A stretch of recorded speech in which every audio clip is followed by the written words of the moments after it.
तो sign and symptoms की बात करें तो फर्स्ट ऑफ ऑल है lower back pain is most common complain, यानी वैसे मरीज जिनको जीबीएस हुआ है, गुलियन बैरल सिंड्रोम हुआ है, उनके जो बैक में बहुत ज्यादा पेन होती है। नेक्स्ट है progressive muscle weakness on both side of legs, arms and face. इसको समझते हैं। लेग्स, आर्म एंड फेस करने का मतलब ये हुआ कि फर्स्ट ऑफ ऑल क्या होता है कि जिनको जीबीएस होती है उनका जो लेग्स वाला रीजन होता है, लेग्स वाले रीजन में फर्स्ट ऑफ ऑल जो है वीकनेस शुरू होता है। कौन से वीकनेस? Muscles weakness. फिर लेग्स से जो है धीरे धीरे ऊपर की तरफ जाता है, यानी कि लेग्स से फिर आर्म्स में जाता है, ठीक है, फिर चेस्ट में, फिर फेस वाला एरियाज में। इस तरह से पूरे बॉडीज में मसल वीकनेस हो जाती है। लेकिन फर्स्ट ऑफ ऑल नीचे से ऊपर की तरफ होती है, यानी कि पहले लेग्स में होगा, फिर जो कमर का साइड है उस तरफ होगा, फिर आर्म्स में होगा, देन फिर नेक रीजन में हो सकता है, तब फिर फेस में हो सकता है, यानी नीचे से ऊपर की तरफ वीकनेस देखने को मिलती है। नेक्स्ट बात करते हैं, और मसल वीकनेस की अगर आइडिया आपको बताए कितना मसल वीकनेस हो सकती है, तो फर्स्ट ऑफ ऑल क्या होता है, मरीज जो है लड़खड़ा के चलना शुरू कर देता है। फिर कुछ दिनों के बाद क्या होता है कि वो जो है किसी चीज का सपोर्ट लेके चलना शुरू कर देता है।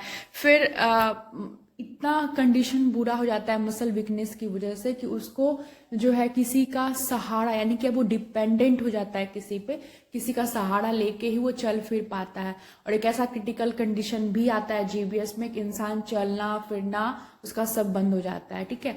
सो ये एक नॉर्मल सिम्टम्स नहीं है, डिपेंड करता है सीवियरिटी पे। नेक्स्ट बात करते हैं paraesthesia. What is the meaning of paraesthesia? This is the abnormal sensation. Paraesthesia एक मेडिकल टर्म है जिसका मीनिंग क्या होता है, एबनॉर्मल सेंसेशन। अब ठीक है, सेंसेशन की बात कर रहे हो आप कि एबनॉर्मल हो गया, मतलब ये कि इसमें क्या होता है, टिंगलिंग इफेक्ट देखने को मिलती है। टिंगलिंग होता है, नहीं तो नम्बनेस होता है, ठीक है, नम्बनेस होती है। So what is the meaning of tingling, इसको समझते हैं। टिंगलिंग का मतलब ये होता है ये जिस तरह से सुई का चुभने टाइम जो पेन महसूस होता है, this is called tingling effect. चींटी काटती है ना, उसको कहते हैं टिंगलिंग इफेक्ट। इस तरह से आप समझ सकते हो, ठीक है। तो टिंगलिंग। अब बात करते हैं नम्बनेस की। तो नम्बनेस में क्या होता है? नम्बनेस का मतलब होता है सुन्न हो जाना। सुन्न हो जाना को आप ऐसे कैसे कोरिलेट कर सकते हैं day to day life activity से? जैसे क्या होता है कि अगर आप लगातार लॉन्ग पीरियड ऑफ टाइम से आप एक ही पोजीशन में बैठे हुए हो, कई बार ऐसा होता है कि हम लोग घर में एक ही पोजीशन में, सिटिंग पोजीशन में बैठे हुए हैं, अचानक से जब आप उठने की कोशिश करोगे तो आपका पैर सुन्न हो जाता है, ठीक है, आप चल नहीं पाते हो, ऐसा होता है। और ऐसा क्यों होता है? बेसिकली ऐसा क्या होता है कि या तो थोड़े समय के लिए नर्व्स जो है इनएक्टिव हो जाते हैं, या फिर थोड़ा सा दब जाता है। फिर हम लोग क्या करते हैं, फिर हम लोग उस पैर को सेक करते हैं, उस पैर को मूव करते हैं, है ना। तो मूव करने के बाद क्या फील होता है कि जैसे लगता है कि कोई पैर में चींटी काट रहा हो, एकदम झंझनाहट जैसा फील होता है ना। तो इसी आप इस जस्ट लाइक ये इज कॉल्ड नम्बनेस। तो यही होता है कि जो जीबीएस में क्या होता है कि नम्बनेस की और टिंगलिंग की बहुत ज्यादा फीलिंग होती है। लेकिन हम लोग का क्या होता है, हम लोग का मुश्किल से 1 से 2 मिनट तक ये चीजें रहती है ना, नॉर्मल में। लेकिन जो मरीज हैं, जो जीबीएस के पेशेंट हैं, क्या उनमें 1 से 2 मिनट में ठीक हो जाता? नहीं, उनको जो है वीक लग सकता है, ठीक है, उनको मंथ लग जाता है इस चीज को ठीक होने में, क्योंकि उनको बीमारी की वजह से जो है नर्व्स डैमेज हुए हैं, ठीक है, उसकी वजह से वो चीजें आ रही हैं। चलिए अब बात करते हैं कार्डिक डिसरिदेमिया की। देखिए, डिस कभी भी लग जाए ना तो ये एक निगेटिव सेंस देता है, एबनॉर्मल का सेंस देता है। तो यानी कि जो हार्ट की, जो कार्डिक मीन्स हार्ट डिसरिदेमिया, यानी कि जो हार्ट की जो रिदम है वो जो है नॉर्मल नहीं, हार्ट की जो बीट है वो एबनॉर्मल हो चुकी है। हो सकता है कि बहुत ज्यादा हो गया हो, दिस इज कॉल्ड टैकिकार्डिया। अगर हार्ट बीट स्लो हो गया, this is called bradycardia.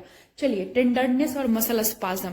So what tenderness और मसल स्पाज्म क्या होगा? स्पाज्म मीन्स थोड़ा सा पेन, या फिर कह सकते हो कि जकड़न टाइप से, मसल्स में जकड़न लगेगी, ठीक है।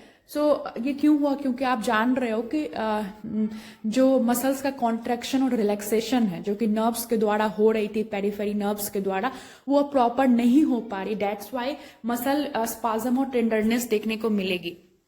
अनकोऑर्डिनेट ऑफ मूवमेंट, यानी कि जो मूवमेंट है वो प्रॉपर उसका कोऑर्डिनेशन नहीं हो पाएगा। कई बार ऐसा होता है कि आपका ध्यान मतलब कह सकते हो कि किसी चीज पे रहता है और आप चलने की कोशिश करते हो, आपको पता भी नहीं चल पाता है कि आप लेफ्ट चल रहे हो राइट चल रहे हो। कई बार ऐसा होता है कि एक चीज और कोरिलेट कर सकते हो कि कुछ मान लीजिए लाइफ में कुछ बुरा चल रहा हो, तो कई बार ऐसा होता है कि आप अगर सीढ़ी चढ़ रहे हो स्टेयर्स चढ़ रहे हो तो दो सीढ़ी आप ऐसे ही चढ़ गए, मतलब कह सकते हो कि फान जाते हो, क्रॉस कर जाते हो, दो स्टेप आगे क्रॉस कर जाते हो स्टेयर्स का, सीढ़ी का, आपको पता भी नहीं चलता है। तो इस तरह अनकोऑर्डिनेशन मूवमेंट जो है देखने को मिलती है। Difficulty in speaking, so difficulty in speaking क्यों होगा, जिसको मेडिकल टर्म में क्या कहते हैं, एफेसिया कहते हैं। ठीक है, डिफिकल्टी इन स्पीकिंग इसलिए होगा क्योंकि आपको पता है कि जो पेरिफेरल नर्व्स हैं वो डैमेज हुए हैं, जिसकी वजह से जो स्पीकिंग यानी कि जो टंग हो गई या जो भी फेशियल जो मसल्स हो गए उनका जो सिग्नल वो प्रॉपर जा नहीं पा रहा है, इसीलिए मसल्स में कॉन्ट्रैक्शन और रिलैक्सेशन का प्रोसीजर सही से नहीं हो पा रहा है। ठीक है, so what is the dysphagia, dysphagia में सेम चीज है, dysphagia in the sense difficulty in swelling, यानी कि वैसी मसल्स जो हमें स्वेलिंग करने में हेल्प करती हैं वो वीक हो चुकी है। वीक का मतलब क्या कह सकते हैं कि नॉन फंक्शनल टाइप से, इनएक्टिव टाइप से हो गई है। वीकनेस को आप इस तरह से कोरिलेट कर सकते हैं। ठीक है, difficulty with eye movement, speaking, chewing, swelling, क्योंकि हमारे बॉडी में आप समझ रहे हो ना कि पेरिफेरी नर्व्स डैमेज हो रहा है, यानी कि आप ऐसे समझो ना कि पेरिफेरी नर्व्स आपके पूरे बॉडी में है।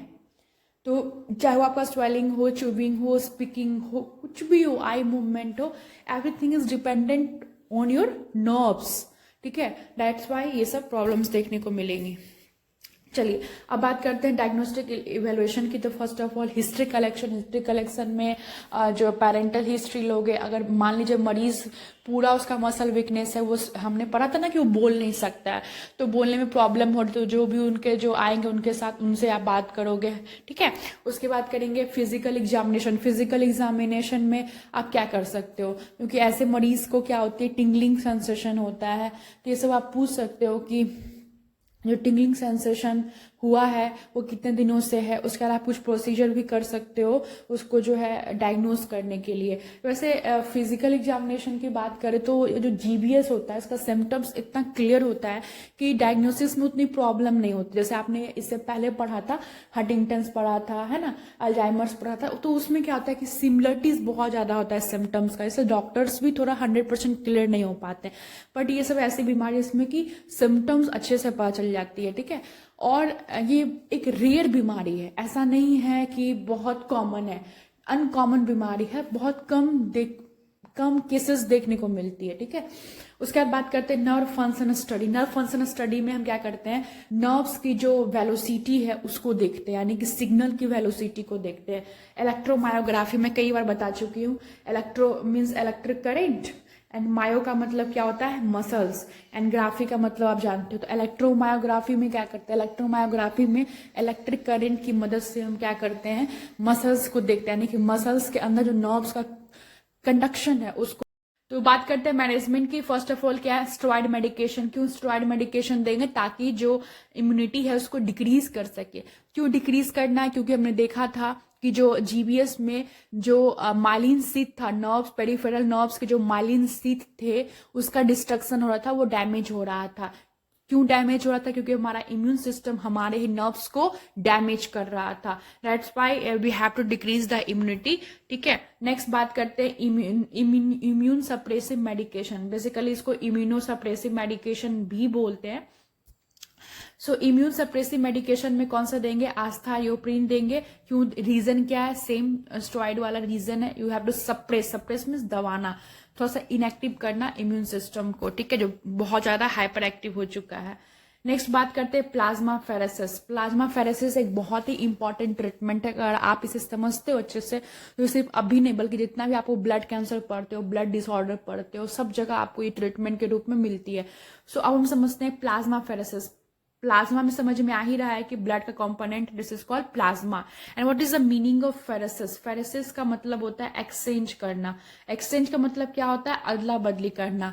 यानी कि जैसे हम लोग घर में क्या करते हैं, कभी कभी पड़ोसी को जो है चीनी, नमक लेते हैं तो उसको चीनी देते हैं, है ना, just like that. So plasmapheresis में क्या हो रहा है, यहाँ पे प्लाज्मा का अदला बदली हो रहा है। चलिए नेक्स्ट बात करते हैं, कहता है कि in this procedure abnormal antibodies containing serum is circulate from a filtration machine to remove and separate the antibodies from blood. चलिए इसको छोड़िए, अब ऐसे समझते हैं।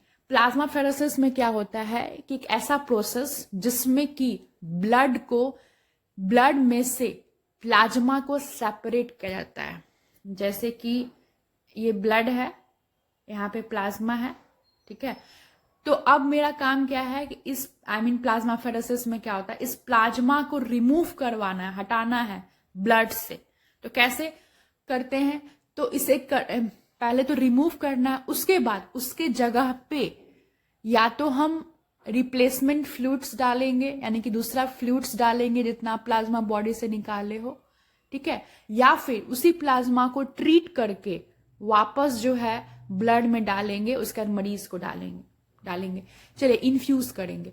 चलिए ऐसे एक बार फिर समझते हैं। बेसिकली होता क्या है कि जिस तरह से हीमोडायलिसिस होता है उस तरह से ही जो है बॉडी में से ब्लड को निकाल लिया जाता है। फिर उस ब्लड से जितना डॉक्टर्स बोलते हैं उस ब्लड में से प्लाज्मा के कंपोनेंट को, तो हम समझेंगे प्लाज्माफेरेसिस ऐसा नहीं कि सिर्फ इस डिजीज कंडीशन के, बल्कि आप ब्लड कैंसर पढ़ोगे, ब्लड डिसऑर्डर पढ़ोगे, कई जगह जो है आपको ये ट्रीटमेंट देखने को मिलेगी। सो प्लाज्मा का मतलब क्या होता है, प्लाज्मा, एंड फेरेसिस का मतलब क्या होता है, एक्सचेंज। यानी कि अभी हम क्या पढ़ने वाले हैं, प्लाज्मा का अदला बदली। जैसे शादी ब्याह में होता है ना, क्या होता है, लड़की दो लड़का लो, दैट्स लाइक। सो प्लाज्माफेरेसिस, अब इसमें क्या होता है, एक ऐसी procedure, what is plasmapheresis, a medical procedure in which, जिसमें कि ब्लड में से प्लाज्मा को रिमूव करते हैं। Medical procedure in which plasma is remove from the blood, और उस प्लाज्मा के जगह पे plasma is exchange, plasma is replace by replacement fluids. कोई दूसरी फ्लूइड्स प्लाज्मा के जगह पे रख देते हैं, ठीक है, यानी कि पेशेंट के बॉडी में इन्फ्यूज कर देते हैं। चलिए ये तो एक नॉर्मल हो गया डेफिनेशन। अब ऐसे समझते हैं बेसिकली होता क्या है। होता ये है कि फर्स्ट ऑफ ऑल क्या होता है कि जैसे कि जस्ट लाइक हीमोडायलिसिस में जिस तरह से ब्लड को निकाला जाता है बॉडी से, उस तरह का प्रोसीजर होता है जिससे बॉडी में से ब्लड को रिमूव कर लिया जाता है। उसके बाद उस ब्लड में से प्लाज्मा को रिमूव करने के लिए फिल्टरिंग मशीन होता है। क्या होता है, फिल्टरिंग मशीन, ठीक है। यहाँ पे ढेर सारा जो है एकदम मोटा मोटा just like thread like structure type से होता है। यहाँ में से जो ब्लड धीरे धीरे आते हैं, उसके बाद जो है प्लाज्मा जो है येलोइस टाइप से, एकदम येलो लिक्विड टाइप से जो है सेपरेट आउट हो जाता है। फिर इस सेपरेट प्लाज्मा को यूरिन बैंक, जिसको यूरो बैग बोलते हैं, उसमें कलेक्ट कर लिया जाता है। प्लाज्मा को कितना निकालेंगे, जितना डॉक्टर्स बोलते हैं, ठीक है। तो अब क्या हुआ, अब तो भाई यूरो बैग्स में जो है वो प्लाज्मा सेपरेट हो गया, ठीक है। अब बचा ब्लड। तो अगर ब्लड में से प्लाज्मा को रिमूव कर दिया जाए तो उसको क्या बोलते हैं, सीरम बोलते हैं, ठीक है। तो इस सीरम को हम डायरेक्टली तो पेशेंट के बॉडी में नहीं डाल सकते ना, तो अब दो तरीका है रिप्लेसमेंट करने का, प्लाज्मा का रिप्लेसमेंट करने का दो तरीका है। एक तो आप इस सीरम में से जितना प्लाज्मा निकाले हो उसके जगह पे जो स्लाइन है या और प्लस जो है एल्बुमिन, स्लाइन और एल्बुमिन का कॉम्बिनेशन मिला के सीरम में डालो, उसके बाद पेशेंट के बॉडी में इन्फ्यूज कर दो। दूसरा तरीका क्या है कि सीरम में से जो आपने प्लाज्मा निकाला था फिल्टरिंग मशीन के द्वारा, उस प्लाज्मा को आप ट्रीट करो, यानी कि उसमें जो भी प्रॉब्लम्स है, उसके एंटीबॉडीज में जो प्रॉब्लम्स हैं, तो उस प्लाज्मा को पहले ट्रीट करो, ठीक है, ठीक करो प्लाज्मा को। उसके बाद वापस जो है इस सीरम में ऐड कर दो उसी प्लाज्मा को, लेकिन ट्रीट किया प्लाज्मा को, उसके बाद पेशेंट के बॉडी में इन्फ्यूज कर दो। सो ये दो तरीका होता है, ठीक है। चलिए अब आपको समझ में आ गया होगा। नेक्स्ट बात करते हैं, पेन मेडिकेशन देंगे। पेन मेडिकेशन तो देना ही पड़ा क्योंकि टिंगलिंग सेंसेशन हो रही थी, नमनेस हो रही थी।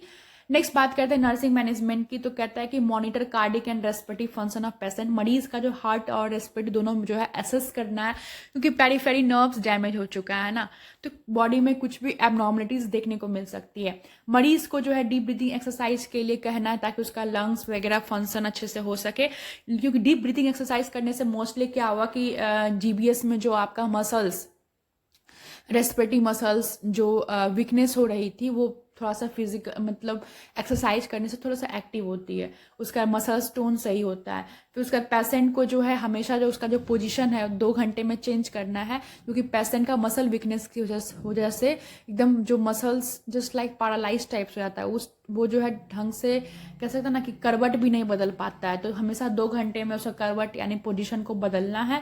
उसके बाद मुंह में यानी माउथ में और आई का जो है केयर करना है, क्योंकि वो हाइजीन मेंटेन करने के लिए, क्योंकि बेचारा वो ब्रश नहीं कर पाएगा, आई केयर नहीं कर पाएगा, इसलिए उसका जो है पर्सनल हाइजीन भी जो है मेंटेन करना है मरीज का। उसके बाद हाई कैलोरी जो रिच डाइट है वो देनी है उस, और जो है हाई प्रोटीन डाइट जो है मरीज को देनी है। तो आई होप आपको ये वीडियो अच्छा लगा होगा, साथ में समझ में भी आया होगा। और मैं चाहूँ तो इस वीडियो को बहुत क्विकली ख़त्म कर सकती थी, बट मैं चाहती हूँ कि आप ज़्यादा से ज़्यादा इन्फॉर्मेशन के साथ साथ आप क्वालिटी कंटेंट लें, ताकि क्योंकि आप चीज़ें याद नहीं रख सकते हो, अगर आप समझे रहोगे तो आपको 1-2 बार देखने की ज़रूरत है, आपको हमेशा के लिए याद रहेगी। Thank you so much.